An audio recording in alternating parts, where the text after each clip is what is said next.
Masih bersama kami, saudara. Kita sekarang terhubung dengan Gubernur Jawa Tengah Ganjar Pranowo yang ada di Semarang, Jawa Tengah.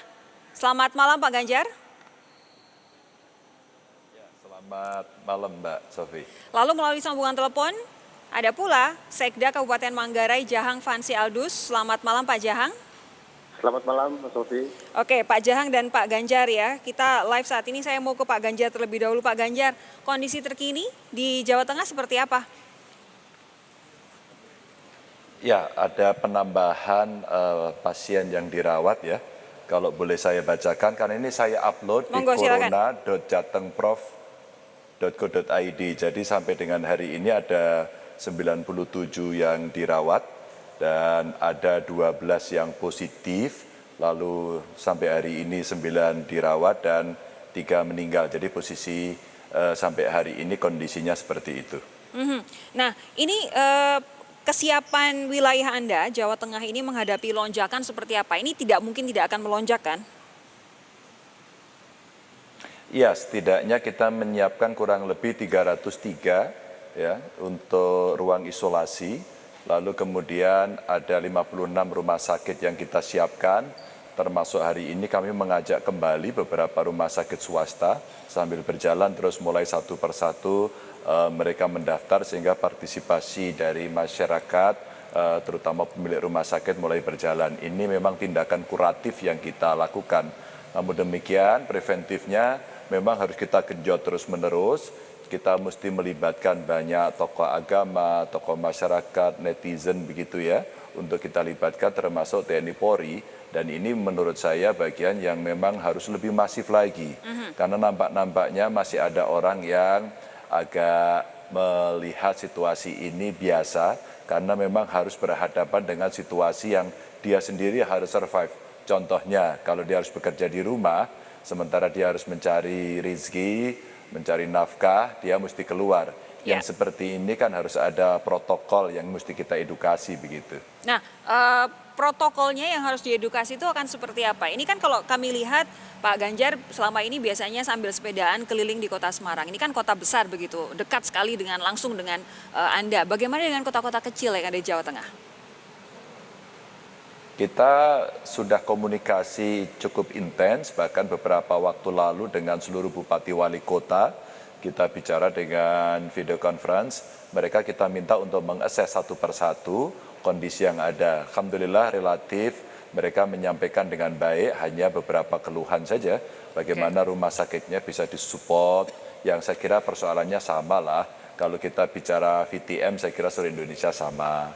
Bicara alat pelindung diri sama. Maka sebenarnya tugas kita dari pemerintah adalah menggenjot ini agar Indonesia siap betul seperti layaknya Korea ketika kemudian dia membutuhkan masker dari 10 juta hari itu digenjot pokoknya sehari 14 juta mesti bisa diproduksi.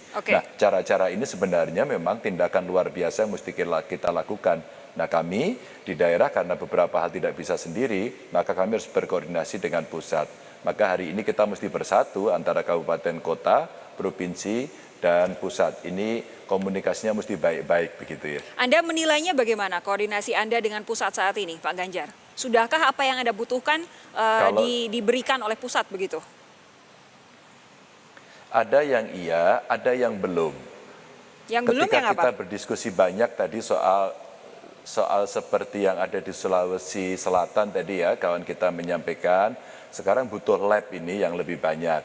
Kami sebenarnya butuh setidaknya kalau lebih gampang itu 6 ex-karesidenan yang ada di Jawa Tengah kita siapkan 6. Rumah sakitnya sudah siap, SDM-nya sudah siap.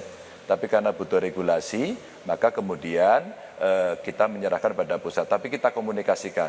Nah, alhamdulillah kita bisa di-cover dengan Yogyakarta dibuka. Kami sudah berkomunikasi dan dari Jogja datang kepada kami diskusi sangat intens untuk kami bisa saling bantu dan akhirnya kita bisa kalau begitu untuk sementara kita konsentrasi untuk ngirim materinya nanti ke Jogja dulu dan alhamdulillah Jogja siap. Langsung kita bergerak butuhnya berapa, bagaimana menyiapkan dan saya bilang saya akan bantu penuh lab yang ada di Jogja. Biar kita diskusinya nggak kepanjangan tapi eksekusinya lebih kenceng gitu. Oke, itu saya setuju. Pak Ganjar, begini, saya ingin mengklarifikasi satu kabar yang saat ini beredar di kalangan wartawan dan juga netizen. Adalah bahwa kenapa kemudian seminggu terakhir ini angka positif COVID-19 di berbagai wilayah di Indonesia itu melonjak naik karena ada dugaan pemerintah daerah menahan data atau juga informasi soal pasien dengan COVID-19 sehingga kita melihat angka seminggu terakhir ini tiba-tiba melonjak karena akhirnya data itu keluar. Betul tidak Pak Ganjar? Enggak, itu terlalu analisisnya prematur ya. Sebenarnya begini Mbak, ada dua hal yang ingin kita sampaikan. Yang pertama mengedukasi publik. Yang kedua, kita harus bisa menyampaikan kepada publik bahwa apa yang terjadi, apa yang ada bisa kita sampaikan. Hari ini publik sudah mulai bisa menerima apa yang terjadi. Kalau kami Mbak melihat kondisi ini, ketika sosialisasi itu tidak bisa masif, ketika respon dari masyarakat juga tidak atau belum disiplin, maka yang terjadi adalah kerucutnya naik. Kalau kerucutnya naik, maka itu semua akan ditampung oleh rumah sakit. Itu artinya apa? Kuratif. Nah makanya kalau sosialisasi tidak kita gencarkan, maka sudah deh pasti meledak. Kalau kami sudah menghitung, ini pasti akan ada ledakan. Jangankan begitu. Kami ini kalau masyarakat melalui Kompas TV kita bisa sampaikan, tolong dong Anda sekarang melakukan assessment, self-assessment melalui aplikasi kami. Kami punya aplikasi di corona.jatengpro.go.id, silakan Anda mengisi sendiri. Anda berhubungan dengan siapa, bertemu dengan orang yang mungkin positif, habis dari luar negeri, terus kemudian perasaannya tidak enak karena maaf mungkin batuk, pilek, panas tinggi, sampaikan kepada kami dengan cerita jujur. Kalaulah kemudian melalui diskusi ini masyarakat menyetujui dengan pemahaman yang semua rasional, Mbak, kita buka aja semuanya, setiap detik, setiap saat real time. Maka Indonesia ini sekarang harus berasumsi satu. Asumsinya apa? Kita semua kena. Asumsinya harus bukan kita semua nggak kena. Berpikirlah hari ini kita semua kena agar kemudian kita aware. Sehingga kita mau mempublikasikan dan kemudian kita bisa mencegah. Bagaimana memperkuat diri kita, bagaimana olahraga, bagaimana kena matahari, bagaimana makan bergizi dan bervitamin. Maka itu menurut saya yang ada gitu ya. Baik, Pak Ganjar terima kasih sudah bergabung bersama kami di Sapa Indonesia Malam. Di sini didengar langsung oleh Bu Brian. Nanti saya akan ingatkan lagi apa yang Anda sampaikan untuk kemudian disampaikan oleh KSP kepada Presiden.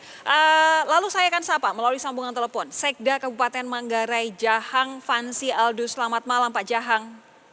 Selamat malam Mbak Sofi. Pak Jahang apa kabar? Baik, puji Tuhan baik Mbak Sofi. Pak Jahang, saya harus bertanya. Jadi hari ini tadi digelar ya pentahbisan untuk uskup di Ruteng ya Pak ya? Di Ruteng, iya. Tidak dibatalkan jadi? Terima kasih Mbak Sofi. Kegiatan ini memang sudah direncanakan kurang lebih 1 tahun terakhir. Ya, kurang lebih 1 tahun terakhir. Apalagi lebih intens setelah Vatikan menunjuk Romo Sipri sebagai Monsinyur gitu. Dalam awal tahun ini dengan situasi dunia dan situasi nasional berkaitan dengan COVID-19, memang ada kekhawatiran yang kami kami hadapi. Namun demikian memang pada prinsipnya sampai dengan tadi malam persiapan itu sudah oke, sudah di atas 80%, dan memang bukan tidak mematuhi arahan dari pusat tadi pagi, tetapi persiapan itu sudah di atas 80%. Karena kami dari pihak panitia dan pemerintah memang sudah dari awal-awal sudah memberikan wanti-wanti kepada umat untuk tidak panik dan protokol-protokol penanganannya juga coba kami sampaikan. Pak Iya, Jahang iya. begini, memang kami bisa memahami bahwa persiapannya memang sudah jauh-jauh hari, tidak mungkin hitungannya Iya, hari iya. kan, pasti bulan atau bahkan mungkin setahun. Tapi ketika kondisinya seperti ini, apakah kemudian ini tidak justru memberikan risiko terhadap umat yang hari ini tadi hadir di pentahbisan Uskup Ruteng, Bapak? Iya, kami sudah menghimbau kepada seluruh umat. Perkiraan panitia memang untuk hari ini harus dihadiri oleh sekitar 7.000 sampai 8.000 umat. Tetapi lewat berbagai edukasi, penyampaian informasi, katakanlah yang sakit jangan datang, biar di rumah aja lewat radio, live streaming, dan seterusnya.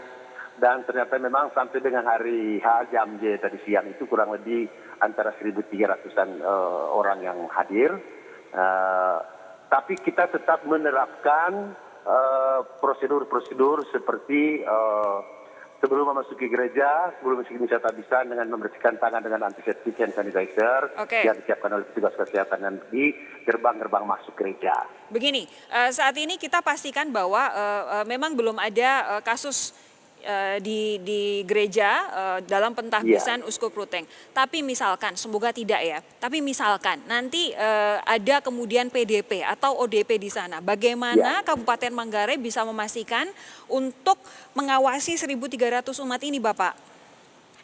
Iya, Mbak Sofi, terima kasih. Jadi memang secara prosedural sebelum masuk gereja tadi sudah dilakukan dengan thermal gun untuk seluruh yang hadir masuk ke gereja, di semua pintu-pintu masuk gereja, untuk melihat suhu tubuh daripada umat yang masuk ke gereja.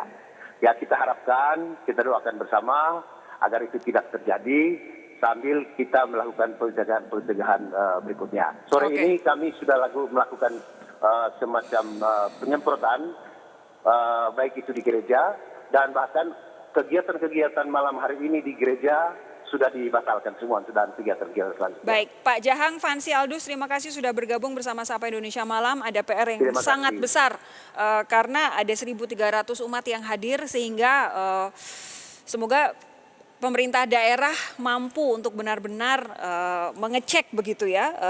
Kalau misalkan nanti tiba-tiba ada yang ditetapkan sebagai ODP atau PDP. Semoga tidak. Saudara, jangan kemana-mana, kita harus jeda sejenak terlebih dahulu. Nanti saya akan tanyakan responsnya dari KSP kepada Bu Brian, dan nanti juga kami akan berbincang dengan Guru Besar Fakultas Kedokteran Universitas Airlangga Abdurrahman. Sesaat lagi, jangan kemana-mana.